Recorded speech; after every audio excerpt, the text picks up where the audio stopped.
আসসালামু আলাইকুম। প্রিয় দর্শক, অন্য মঞ্চের আজকে আলোচনায় আপনাদের সকলকে আমন্ত্রণ জানাচ্ছি। আপনি এতক্ষণে হেডলাইন এবং ব্যানারটা দেখে হয়তো চিন্তা করছেন হঠাৎ আমি এটা কি বললাম। মানে আমি কি কোনো চরমনায় পীরের মতন পীর হয়ে গেলাম, নাকি কোনো ওহী নাজিল হয়েছে কিনা আমার উপর যে আমি হঠাৎ করে বললাম পরবর্তী টার্গেট জোবাইদা রহমান। কেন জোবাইদা রহমান বলেছি ভাইয়া, সেটা আপনাদেরকে একটু পরেই বুঝিয়ে বলছি কেন জোবাইদা রহমান বলছি। তো তার আগে একটু বলি যে এই যে হাদি ভাই আমাদের, সে মাউয়া ছিরা হাদি ভাই, উনি গতকালকে যেই গুলিটা খেয়েছিলেন, তো গুলির অনেক ভিডিও আছে, অনেক ভিডিও দেখলেন, সব শুনলেন। কেউ কেউ বলতেছে, একজন তো বলতেছেন যে ওনাকে গুলিটা মাথায় করার কথা ছিল কিন্তু একটু হয়ে কানের পার দিয়ে গেছে, এটা বলছে একজনে।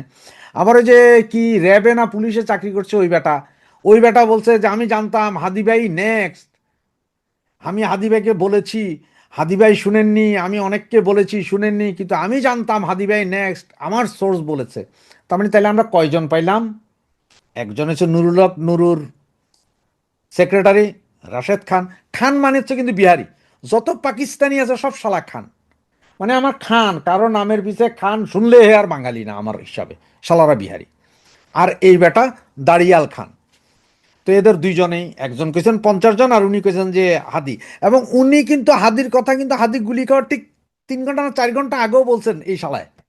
এটা নিশ্চয় আপনারা এতক্ষণে সবাই জানছেন। তা আমি আমার গতকালকে প্রথম কন্টেন্টে বলছিলাম যে এটা জামাত করছে। অনেকেই তখন বলছে ধর মিয়া কি কন, এগুলো জামাত করছে, বিএনপি করছে। সেকেন্ড কন্টেন্টে আবার পরিষ্কার করে দিছে। আর আজকের এটা থার্ড কন্টেন্টে এবার আপনাদের পুরাই ক্লিয়ার করে দিচ্ছি। হ্যাঁ, একদম মানে ওই যে বলে না, এই টিনের চালে কাউয়া, হাদির সাউয়া মাউয়া সব ছিঁড়া যাবে এখন। আপনারা গতকাল থেকে বিভিন্ন ছবি দেখতেছেন, দেখতেছেন। এর মধ্যে ওই যে আমাদের বিশ্ব সেরা সাংবাদিক, ওয়ার্ল্ড বিখ্যাত সাংবাদিক, ওই যে জুলকার নাইন কি সায়েম আছে, ওর নামটা কেমন জানি আমার কাছে এভিল এভিল মনে হয়। সে করে যে বেটা ছাত্রলীগ। তো ভাই, সার্জিস কি একসময় লুঙ্গির তলার ছাত্রলীগ, এরপরে হাসনাত কি একসময় লুঙ্গির তলার ছাত্রলীগ, এরা সবাই তো একসময় লুঙ্গির তলার ছাত্রলীগ ছিল। তো যেই পলার কথা বলা হচ্ছে যে সে আগে ছাত্রলীগ ছিল, সেই ছেলে গত নভেম্বর মাসে 17 লাখ টাকা ডাকাতি করতে যে দুইটা বন্দুক সহ ঠাঁই ঠাঁই বন্দুক সহ ধরা খেয়েছিল, মনে আছে? এটা পেপার পত্রিকা সব জায়গায় আছে। যদি আপনারা কেউ না দেখে থাকেন, সে ছবিটা আমি আমার সাথে দিয়ে দিচ্ছি, এটা দেখে নেন। এই যে ছবিটা দিচ্ছি দেখে নেন। তো উনি ধরা খাইলেন, 1 মাসের মাথায় বেরিয়ে আসলেন। এবং এই যে বেরিয়ে আসছেন, এই বেরিয়ে আসার পেছনে এই ছেলেকে বের করে আনার জন্য পয়সা দিয়েছেন আমাদের সাউয়া মাউয়া হাদি। আর এই ছেলের ওকালতি করেছেন শিশির মনির কাকু। ক্লিয়ার? শিশির মনির কার? হাদি কেন তারে ছাড়াই আনলেন? তো সাবেক ছাত্রলীগ, মানে 2024-এর 5ই আগস্টের আগের ছাত্রলীগ, যারা লুঙ্গির তলার ছাত্রলীগেরা, এরা কিন্তু অরিজিনাল ছাত্রলীগ না। আর যেখানে ছাত্রলীগের ছাত্রলীগ করছে এই রকম লোকের বাচ্চাও যেখানে রেহাই পায় না, সেইখানে এত বড় ছাত্রলীগের নেতা, উনি হাদির সাথে ঘুরে, হাদির সাথে মাহফিলে যায়, হাদির সাথে মিলাদ পড়ে, হাদির সাথে গাঞ্জা খায়, সেই লোকে যে আবার ঠাঁই করে দেয় হাদিরে, এটা বিশ্বাস হয়? বিশ্বাস করার মতো? তাহলে এগুলো সব ছাগুলিক ছিল, মানে লুঙ্গির তলার ছাত্রলীগ। আর গতকালকে বলছিলাম মির্জা আব্বাসের সাথে সব দল মিলেও কম্পিট করে মির্জা আব্বাসরা হারাইতে পারবে না। এবং একটা কথা মানেন চাই না মানেন, এই মুহূর্তে যদি ফ্রেশ অ্যান্ড ফেয়ার ইলেকশন দেওয়া হয়, মির্জা আব্বাসের আসনে আমাদের প্রার্থী হচ্ছে সাবের হোসেন খোকা, সাবের হোসেন চৌধুরী। সাদেক হোসেন খোকার নাম চলে আসছে, সরি ভাইয়া, বুড়ো হয়ে গেছি তো, থাকে না সব সময় না। তো এই সাবের হোসেন চৌধুরী, উনি আর মির্জা আব্বাসও যদি ফাইট হয়, তাহলে উনি জিতবে না, সাবের হোসেন চৌধুরী এই মুহূর্তে জিতবে না, আব্বাস জিতবে। আব্বাস যেখানে জানে যে মির্জা আব্বাস উনি জিতবে, তাহলে উনি কেন এই পোংটারে মারতে যাবে? কারণ উনি কি জানে না যে পোংটারে মারলে এই পোংটা মইরা গেছে এই কথা বইলা জামাত ইসলাম ওখানে জিতবে? আর এরপরে আপনারা এই যে আমার কাকার কথা, এই যে কাকার কথাটা আপনি ঘোরার আগে গাড়ি জুড়িয়ে দিলেন ঢাকা বিশ্ববিদ্যালয়ের সেই ছাত্র নেতা। এখন আজকে পুলিশ কমিশনার বলছে যে হত্যাকারীকে শনাক্ত করা হয়েছে জামাত শিবিরের লোক। এখন আমি বলি এটা তো বিএনপির কোন নেতার স্টেটমেন্ট না। শুনেন একটু, শুনলেন তো কাকার কথা? উনি কি বলছেন যে 2 ঘন্টার ভিতরে কিভাবে বললো, রিজভি কাকা, যার জানা নাই আর কি, উনি কি বললেন যে 2 ঘন্টার ভিতরে কেমনে বলো যে বিএনপি মারছে, এটা তো জামাত। আবার একটা কথা বলি, যেই জায়গায় হাদি গুলি খেয়েছে সেই থানার ওসি স্বয়ং জামাত। এবং আজকে ডিএমপি কমিশনার কি বললেন, এই ছেলে জামাত করে। এরপরেও কি বলবেন যে এগুলো আওয়ামী লীগ করছে? র আর আওয়ামী লীগ? আরে ভাই, আপনাদের কথা মতোই তো আওয়ামী লীগ তো নাই, তাহলে র আর আওয়ামী লীগ কি? তো এখন আসি, কেন বললাম আমি যে জোবাইদা রহমান নেক্সট টার্গেট। গতকাল হাদির কথা চলতে চলতে হঠাৎ করে দেখছেন সব জায়গায়, সব পেপারে চলে আসছে কি তারেক রহমান আসছে, ডেটও দিয়ে দিছে 25 তারিখ।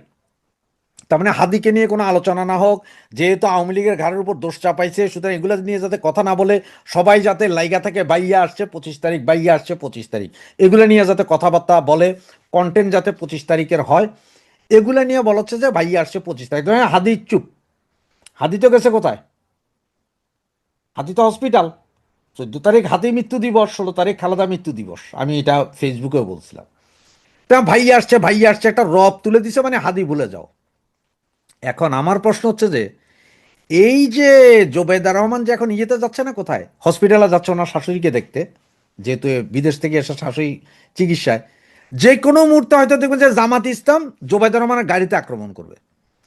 গাড়িতে গুলি করবে কিনা জানি না, তবে গাড়িতে একটা আক্রমণ করে দিই, ইট পাটকেল নিক্ষেপ, বোতল নিক্ষেপ, জুতা নিক্ষেপ করে দিতে হয়। তার মানে হচ্ছে যে এইটা দিয়া জোবাইদা রহমানকে একটা ভয় দেখাই দিবে, যাতে সিগন্যালটা তারেক ভাইয়ের কাছে যায় যে তারেক ভাই আপনার জীবনের নিরাপত্তা হুমকির মুখে আপনি আইসেন না। এই কাজ ঘটানোর সম্ভাবনা 100%। কারণ হচ্ছে জামাত বুঝা গেছে যদি তারেক চলে আসে, আর যদি ইলেকশন যদি হইয়া যায়, তাহলে একটা সমস্যা আছে। তারেক যদি জিতা যায় কোনো মতে, তারেক জিতা যায় মানে কি জিতবেই। জামাত হয়তো আপনারা যেটা বলছি হয়তো যে 10টা আসন পাইতে পারে। এই মুহূর্তে জামাত অন্যান্য ইসলামিক দলের টিয়ে কইরা সরকারের প্রচ্ছন্ন সহযোগিতায় হয়তো 30 থেকে 40 আসন পাইতে পারে, কিন্তু ম্যাক্সিমাম বিএনপি জিতবে। সুতরাং জামাত তো এটা চায় না। জামাতের চিন্তা হচ্ছে যে হয় সরকারে যাব, সরকার প্রধান হব, আর না হলে ইলেকশন হবে না, যেভাবে সেইভাবে থাকবে, প্রয়োজন আমরা ইউনূস কাকাকে সরকার প্রধান বানাবো। এটা হচ্ছে জামাতের খেলা। সুতরাং জামাত চায় না যে তারেক রহমান আসুক, জামাত ইলেকশন হোক এটাও চায় না, জামাত আওয়ামী লীগ ব্যান্ড থাকুক এটা চায়। জামাতের খেলা। এখন জামাত যে কোনো মুহূর্তে আবারও কার উপর হামলা, আপনার জোবাইদা রহমানের উপর হামলা করে দিতে পারে। হামলা করে দিয়া বলবে যে দেশে অশান্তি আছে। এখন আবার এইটার কথা কি কাক ঘাড় দিবে, বলে যে এইটা ফেসিস্ট আওয়ামী লীগ করছে, এটা ফেসিস্ট আওয়ামী লীগ করছে, এইটা বলবে। এখন বিএনপির এইটা বলে খেপাবে যে দেখো ফেসিস্ট আওয়ামী লীগে এটা করছে। এই জন্যে আমি আজকের এই ঘটনাটা আগেই বলে দিলাম যে কোনো মুহূর্তে হবে। কারণ হাদিরা মারার সাথে সাথে একটা তুলে দিছে, তারেকের কাছে গেছে, দেখেন নির্বাচনী সহিংসতা, এবং এখনো বলতেছে আরো 49 জন বাকি আছে না, আরো কত সহজে মরবে, কোথায় কোথায় মরবে তার কোনো পাত্তা নেই। তবে জোবেদা রহমানের গাড়িতে হামলা হবে বা যে কোনো জায়গায় জোবেদা রহমানের উপর হামলা হবে, এটা আপনারা গ্যারেন্টি লিখে রাখতে পারেন যে এর দ্বারা তারেক ভাইকে সিগন্যাল পাঠানো যে ভাইয়া নিরাপত্তা নাই। তারেক রহমানও তখন চিন্তা করে যে নিরাপত্তা নাই, আসলে জীবনের হুমকির মুখে। উনি তো এমনি বলতেছেন হুমকির মুখে বুলেট প্রুফ গাড়ি টেরে আনাইছেন। কখন কি হয় দেখে থাকেন। হ্যাঁ, জয় বাংলা। প্রশ্নের জবাব পাওয়া যায় না কেন এই তথাকথিত ছাত্রলীগ কর্মীটি 2024 সালের নভেম্বরেও অস্ত্র শস্ত্র সহ ডাকাতি করে বেড়াতে পারে এবং ডাকাতির পর ধরা পড়লেও, অস্ত্র সহ ধরা পড়লেও জামিনে মুক্তি পেয়ে যায়। কাজেই অনেক প্রশ্নের উত্তর মিলছে না। দেশকে কেউ অস্থিতিশীল করতে চাইছে তা নিশ্চিত। আশঙ্কার শতভাগ কারণ আছে যে ওসমান হাদিকে দিয়ে যে টার্গেট কিলিং প্রচেষ্টার শুরু হলো, সেটা ওসমান হাদিকে দিয়েই হয়তো শেষ হবে না। বাংলাদেশে ঢাকা ৮ আসনে নির্বাচনের সম্ভাব্য প্রার্থী ওসমান হাদিকে যে একরকমের টার্গেট করে সুনির্দিষ্টভাবে লক্ষ্য স্থির করে তার ওপর গুলি চালানো হয়েছে এবং তাকে হত্যা প্রচেষ্টা চালানো হয়েছে, অর্থাৎ একরকমের টার্গেট কিলিং প্রচেষ্টার শিকার হয়েছেন হাদি, সেটা হাদিকে বিজয়নগর বক্স কালভার্ট এলাকায় শুক্রবার একেবারে দিনে দুপুরে যখন মোটরসাইকেল থেকে গুলি করে চলে যাওয়া হয় তারপর থেকেই আসলে বুঝতে কোনো অসুবিধা হচ্ছিল না এবং খুব স্বাভাবিকভাবে নির্বাচনের তফসিল ঘোষণার ২৪ ঘন্টার কম সময়ের মধ্যে যখন হাদির মতো আগস্টের আন্দোলনের পর থেকে সারা বাংলাদেশে পরিচিতি পাওয়া একজন প্রার্থীকে এভাবে গুলি করা হলো লক্ষ্য স্থির করে, তখন থেকেই সচেতন সকলেই বা পর্যবেক্ষকরা সকলেই কিংবা এমনকি সাধারণ মানুষ প্রশ্ন তুলছিলেন যে হাদি কি শেষ, হাদির পরে কে? মানে একরকম কি হাই প্রোফাইল প্রার্থী যাদেরকে দেশের মানুষ চেনে তাদেরকে লক্ষ্য স্থির করে করে এভাবে গুলি চালিয়ে হত্যা করে নির্বাচন বানচাল করা, নির্বাচন পিছিয়ে দেওয়া কিংবা সারা দেশকে অস্থিতিশীল করার একটা প্রচেষ্টা শুরু হলো কিনা হাদিকে লক্ষ্য করে গুলি চালানোর মাধ্যমে?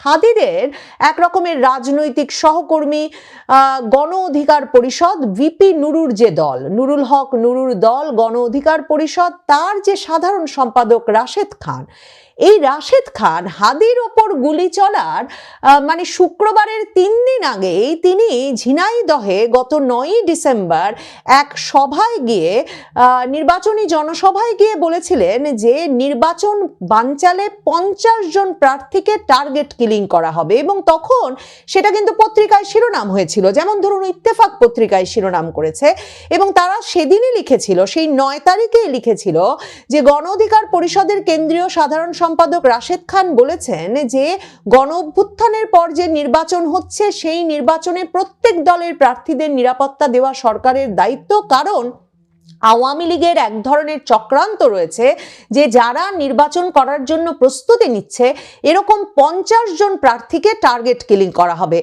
আমি এমন তথ্য পেয়েছি, মানে রাশেদ খান বলছেন তিনি এমন তথ্য পেয়েছেন, আরও তথ্য তিনি পেয়েছেন যে যারা প্রার্থী রয়েছেন তাদের গুপ্ত হত্যা করার প্ল্যান আওয়ামী লীগের রয়েছে, এভাবে নির্বাচন বানচালের চক্রান্ত তাদের রয়েছে। এই কথাগুলো যখন রাশেদ খানের কথার বরাত দিয়েই হাদি টার্গেট কিলিং এর এক রকমের মানে কিলিং প্রচেষ্টার এক রকমের সরাসরি শিকার হওয়ার পর থেকেই সামাজিক যোগাযোগ মাধ্যমে এই নিয়ে ব্যাপক আলোচনা চলছে যে সত্যি এরকম তালিকা করে হত্যা প্রচেষ্টা চালানো হচ্ছে কিনা, কারণ কোনোভাবেই কোনো সূত্র মতেই হাদির ঘটনাকে আসলে একটা একক বা বিচ্ছিন্ন ঘটনা হিসেবে ভাববার সুযোগ নাই, বিশেষভাবে তখন যখন এখন মানে শুক্রবারেই কিন্তু ফ্যাক্ট চেকিং একটা প্রতিষ্ঠান, আমি সেদিনই নাম জেনেছি, দ্য ডিসেন্ট, এবং যুক্তরাজ্য প্রবাসী আল জাজিরার সাংবাদিক জুলকারনাইন সাইর মিলে ফেসবুকে ঘোষণা দিলেন যে হাদিকে যারা হামলা করেছেন যে দুজন তাদের সিসিটিভি ফুটেজ দেখে তারা বের করেছেন যে এই সিসিটিভি ফুটেজ যেই লোককে দেখা যাচ্ছে সেই লোকটি ইনকিলাব কালচারাল সেন্টারের সিসিটিভি ফুটেজেও উপস্থিত এবং বিভিন্ন গণমাধ্যমে প্রকাশিত ফেসবুক ইনস্টাগ্রামে তার অ্যাকাউন্ট এবং এসব বিবেচনা করে তারা চিহ্নিত করেছেন যে ওই ব্যক্তির নাম ফয়সাল করিম মাসুদ এবং এই ফয়সাল করিম মাসুদ আদাবর থানা ছাত্রলীগের পদাধিকারী ছিলেন, মানে তিনি আদাবর থানা ছাত্রলীগের একজন সদস্য ছিলেন। প্রথম আলো কিন্তু এই খবরটি নিশ্চিত করেছে এবং তারা বলছে যে এই ওসমান হাদিকে গুলির ঘটনায় সন্দেহভাজন কে এই ফয়সাল করিম দাউদ, সেখানে তারা নিশ্চিত করছে যে পুলিশ শনাক্ত করেছেন যে ওসমান হাদিকে যিনি গুলি করেছেন সেই সন্দেহভাজন ব্যক্তির নাম ফয়সাল করিম মাসুদ ওরফে দাউদ খান। প্রথম আলো খোঁজ নিয়ে জানতে পেরেছে ফয়সাল করিম নামের এই ব্যক্তি কার্যক্রম নিষিদ্ধ আওয়ামী লীগের ভাতৃপ্রতিম সংগঠন ছাত্রলীগ, যেটা কিনা নিষিদ্ধ, সেই নিষিদ্ধ ছাত্রলীগের রাজনীতির সঙ্গে জড়িত ছিলেন। ২০১৯ সালের ১১ই মে ঘোষিত কেন্দ্রীয় ছাত্রলীগের পূর্ণাঙ্গ কমিটিতেও তিনি সদস্য হয়েছিলেন। এখন প্রথম আলো তার মানে পুলিশও একেই প্রধান হামলাকারী বলে মনে করছে। স্বরাষ্ট্র উপদেষ্টার তরফে এখনই এরই মধ্যে ২৫০ কোটি টাকা ৫০ লক্ষ টাকা পুরস্কার তালিকার ঘোষণা করা হয়েছে যিনি এই ফয়সাল করিম মাসুদ বা দাউদ খানকে ধরিয়ে দিতে পারবেন তার জন্য। কিন্তু এই যে ছাত্রলীগ করা ব্যক্তি, শুক্রবার দিনে ইনকিলাব মঞ্চের নেতা কর্মীরা, সমর্থকেরা, হাদির যারা জনসংযোগে একেবারে ঘনিষ্ঠভাবে কাজ করছিলেন, তারা সিসিটিভি ফুটেজ দেখেই চিহ্নিত করে বলেন যে এই ব্যক্তিরা হাদির সঙ্গে মিলে, তাদের দলের সঙ্গে মিলে ঘনিষ্ঠভাবে নির্বাচনী প্রচারণায় গত কয়েক সপ্তাহ ধরে কাজ করছিলেন। তার মানে ছাত্রলীগের পদাধিকারী একজন, যাকে কিনা ফ্যাক্ট চেকিং প্রতিষ্ঠান জুলকারনাইন সাইর হামলার কয়েক ঘন্টার মধ্যে চিহ্নিত করতে পারলেন ছাত্রলীগের আদাবর থানার পদাধিকারী এবং এখন প্রথম আলো বলছে কেন্দ্রীয় কমিটিতেও থাকা একজন সদস্য হিসেবে, তাকে কিনা ইনকিলাব মঞ্চের কোনো নেতা কর্মী কিংবা ওসমান হাদির মতো একজন নেতা শনাক্ত করতে পারেন নাই। এবং এই ব্যক্তি, এই সাবেক ছাত্রলীগ নেতা, কয়েক সপ্তাহ ধরে হাদির সঙ্গে কাজ করছিলেন। কাজেই এখন একটা পক্ষ প্রশ্ন তুলছেন যে এটা তো গুপ্ত রাজনীতির কৌশল, কাজেই বুঝতে বাকি থাকে না এই ফয়সাল করিম মাসুদ আসলে ছাত্রলীগের মধ্যে থাকা কোন রাজনীতির অনুসারী ছিলেন। কিন্তু কৌতূহলোদ্দীপক ব্যাপার হচ্ছে যে এখন ছাত্র শিবির নেতা কেন্দ্রীয় সেক্রেটারি নুরুল ইসলাম সাদ্দাম নোয়াখালীর এক জনসভায় দাঁড়িয়ে শনিবার দিন উল্টো বলেছেন যে গুপ্ত বাহিনীর হামলার শিকার হয়েছেন ওসমান হাদি। মানে ছাত্র শিবিরই এখন বলছেন যে একটা গুপ্ত বাহিনী ওসমান হাদিকে হামলা করেছেন। এখন তাহলে তারা ছাত্র শিবির কাদেরকে গুপ্ত বাহিনী হিসেবে চিহ্নিত করে, সে প্রশ্নটা করতেই হয়। কিন্তু যুক্তিসঙ্গত যে প্রশ্ন উঠে এসেছে এই প্রসঙ্গে প্রথম আলো তুলেছে এবং আমার দেশ পত্রিকাও এই খবরটি করছে যে কিভাবে পিস্তল সহ ধরা পড়ার পরেও এই ফয়সাল করিম মাসুদ, যাকে কিনা ছাত্রলীগ নেতা হিসেবে এখন চিহ্নিত করা হচ্ছে, তিনি 2024 সালের নভেম্বরে আদাবরের এক স্কুলে অস্ত্র শস্ত্র সহ ঢুকে 17 লাখ টাকা লুট এবং ডাকাতির চেষ্টা করেছিলেন এবং সে মামলায় প্রধান আসামি হিসেবে ফয়সাল করিম তখন কিন্তু র্যাবের হাতে অস্ত্র সহ গ্রেফতার হয়েছিলেন। কিন্তু মাত্র মাসখানেক থাকবার পরেই নাকি গ্রেফতার, তিনি জামিনে ছাড়া পেয়ে যান এবং এখন আমার দেশ বলছে পিস্তল সহ গ্রেফতারের 1 মাস পরেই জামিন পান হাদিকে গুলি করা ফয়সাল। কাজেই সত্যি তো এই ফয়সাল ছাত্রলীগ নেতারা যখন প্রাণ ভয়ে, মবের ভয়ে এবং পুলিশের ভয়ে, হামলা মামলার ভয়ে, মানে আগস্টের 5 তারিখ থেকে প্রাণ ভয়ে প্রাণ বাঁচাতে দিক বিদিক ছুটছেন, তখন কিনা ফয়সাল মহাল তবিয়তে যেই আদাবরে তিনি বরাবর ছাত্রলীগের রাজনীতি করে এসেছেন, সেই আদাবরে অস্ত্রশস্ত্র নিয়ে প্রাইভেট অফিসে ঢুকে ডাকাতি আর লুটপাট করতে যাচ্ছেন। তারপর তাকে ধরে ফেলা হচ্ছে, কিন্তু তিনি আবার 1 মাসের কম সময়ে জামিন পেয়ে যাচ্ছেন। কাজেই নানা রকম প্রশ্ন উঠছে যে কোন সে বাহিনী, কারা এসব টার্গেট কিলিং ঘটাচ্ছে। ডক্টর মোহাম্মদ ইউনূস শনিবার যমুনায় দেখা করেছেন ওসমান হাদির পরিবার, তার বোন, ভাই সহ তার পরিবারের সদস্যদের সঙ্গে এবং ইনকিলাব মঞ্চের নেতাকর্মীদের সঙ্গে। পাশাপাশি ডক্টর মোহাম্মদ ইউনূস তখন 3 দলের নেতৃবৃন্দকে ডেকেছিলেন, বিএনপি, জামায়াত এবং জাতীয় নাগরিক পার্টির নেতৃবৃন্দ উপস্থিত ছিলেন। এই 3 দলকে তিনি অভ্যুত্থান বিরোধী শক্তির যে কোনো ষড়যন্ত্রের বিষয়ে ঐক্যবদ্ধ থাকার আহ্বান জানিয়ে এটা জানিয়েছেন যে তাদের কাছে এখন যে তথ্য আছে, মানে ওসমান হাদির ওপর এই হত্যার চেষ্টা হওয়ার আগে কোনো তথ্য পান নাই প্রধান উপদেষ্টা সহ স্বরাষ্ট্র মন্ত্রণালয় বা সরকার, কিন্তু এখন তাদের কাছে যে তথ্য আছে তাতে তারা জানতে পারছেন এই পুরো ঘটনা একটা গভীর ষড়যন্ত্রের ফসল এবং সেটা নির্বাচন বানচাল করার গভীর ষড়যন্ত্র। এবং তারা আরো জানতে পারছেন যে ষড়যন্ত্রকারীরা এখন প্রশিক্ষিত শুটার ভাড়া করছে। তার মানে প্রধান উপদেষ্টা ডক্টর মোহাম্মদ ইউনূসও কিন্তু সরাসরি বললেন যে টার্গেট কিলিং এর ঘটনার একটা প্রস্তুতি আছে এবং টার্গেট কিলিং এর ঘটনা বাস্তবায়নে একটা পক্ষ, মানে তিনি আওয়ামী লীগকে ইঙ্গিত করছেন, একটা পক্ষ রীতিমতো শুটার ভাড়া করে ফেলেছে, এ খবর এখন তাদের কাছে আছে। এখন তো তার মানে সরকারের এই 50 জন, মানে কোন 50 জনের তালিকার কথা বলছেন রাশেদ খান, সেই তালিকা নিয়ে কাজ করা উচিত এবং সুনির্দিষ্টভাবে ওই প্রার্থীদের নিরাপত্তা দেওয়া উচিত। আসলে সরকারকে তো একটা নির্বাচন অনুষ্ঠান করতে হলে নির্বাচনের সকল প্রার্থীকেই নিরাপত্তা দিতে হবে।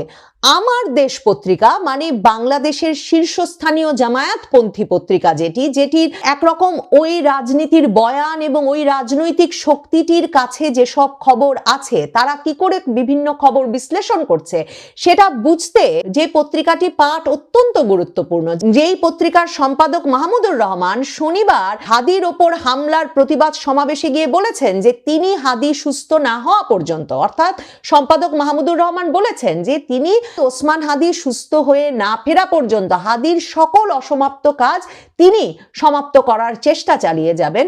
সেই মাহমুদুর রহমানের পত্রিকায় লেখা হচ্ছে যে কিলিং টার্গেটে জুলাই যোদ্ধারা হাদি সহ 3 জনের ওপর হামলার আগাম তথ্য নাকি সরকারকে জানানো হয়েছিল।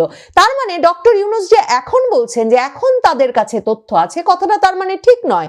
আমার দেশ পত্রিকা লিখছে শরীফ ওসমান হাদি সহ শীর্ষস্থানীয় কয়েকজন জুলাই যোদ্ধার ওপর হত্যার উদ্দেশ্যে হামলা হতে পারে এমন স্পর্শকাতর গুরুত্বপূর্ণ তথ্য সরকারকে আগেই জানানো হয়েছিল, কিন্তু কোনো ব্যবস্থা নেওয়া হয়নি এমন অভিযোগ সংশ্লিষ্টদের।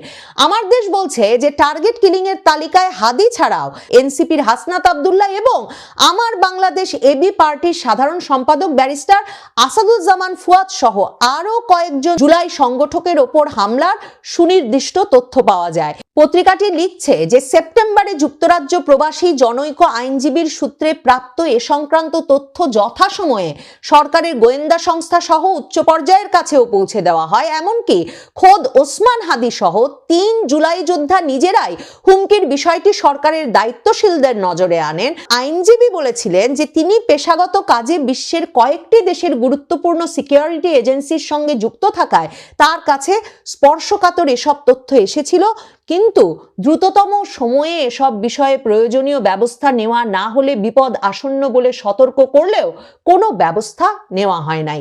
দেখেন, ওসমান হাদি কিন্তু 14ই ডিসেম্বরের দিকে ফেসবুকে স্ট্যাটাস দিয়েই বলে দিয়েছিলেন যে তার কাছে বিদেশের বিভিন্ন দেশ থেকে অন্তত 30টি নাম্বারের মাধ্যমে টেক্সটে এবং ফোনে হত্যার হুমকি আসছে, তার পরিবারের দিকে নজর রাখা হচ্ছে, তার স্ত্রী মা বোনকে ধর্ষণের হুমকি দেওয়া হচ্ছে আর তাকে হত্যার হুমকি দেওয়া হচ্ছে। অথচ সরকার যেমন ওসমান হাদির বিশেষ কোনো নিরাপত্তার ব্যবস্থা করেন নাই, তেমনি ব্যারিস্টার ফুয়াদ কিংবা হাসনাত আব্দুল্লাহর জন্যও কিন্তু বিশেষ নিরাপত্তার ব্যবস্থা হয় নাই। প্রধান উপদেষ্টা ওসমান হাদির ওপর হামলার ঘটনার পর শুক্রবারে নির্দেশনা দিয়েছেন বিশেষভাবে জুলাই আন্দোলনের সঙ্গে জড়িত ছাত্র নেতাদের, তরুণ নেতাদের যাতে নিরাপত্তার ব্যবস্থা করা হয়।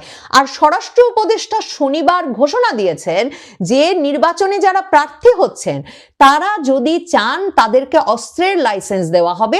এভাবে নিরাপত্তার ব্যবস্থা করার কথা বলছে সরকার, কিন্তু সরকার এই টার্গেট কিলিং থেকে নির্বাচনের প্রার্থীদেরকে নিরাপদ করতে কি করছে সেটা যেমন জানা যায় না, তেমনি প্রধান উপদেষ্টা যে আপনাদেরকে ঐক্যবদ্ধ থাকতে হবে, বিএনপি জামাত এনসিপিকে এই কথা বললেন এবং বলে জানিয়ে দিলেন যে ষড়যন্ত্রকারীরা প্রশিক্ষিত শুটার নিয়োগ করেছে, সেটা ঠেকাতে কি ব্যবস্থা নেওয়া হবে এবং 3 দলের ঐক্যের মাধ্যমে কি করে প্রশিক্ষিত শুটারের হাত থেকে টার্গেট কিলিং পরিকল্পনা থেকে বাঁচা যাবে, সেই প্রশ্নেরও কোনো জবাব মেলে না।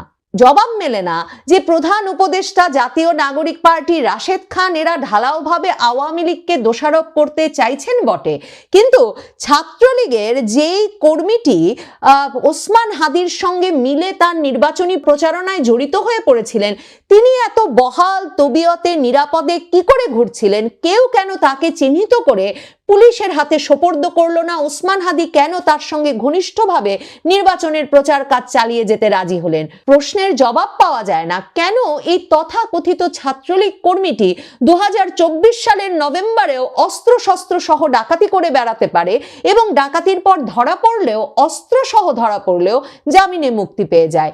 কাজেই অনেক প্রশ্নের উত্তর মিলছে না। দেশকে কেউ অস্থিতিশীল করতে চাইছে তা নিশ্চিত। আশঙ্কার শতভাগ কারণ আছে যে ওসমান হাদিকে দিয়ে যে টার্গেট কিলিং প্রচেষ্টার শুরু হলো সেটা ওসমান হাদিকে দিয়েই হয়তো শেষ হবে না, কিন্তু গভীর ষড়যন্ত্রের পেছনে কারা আছে সেটা জানবার কৌতূহল থেকেই যাচ্ছে।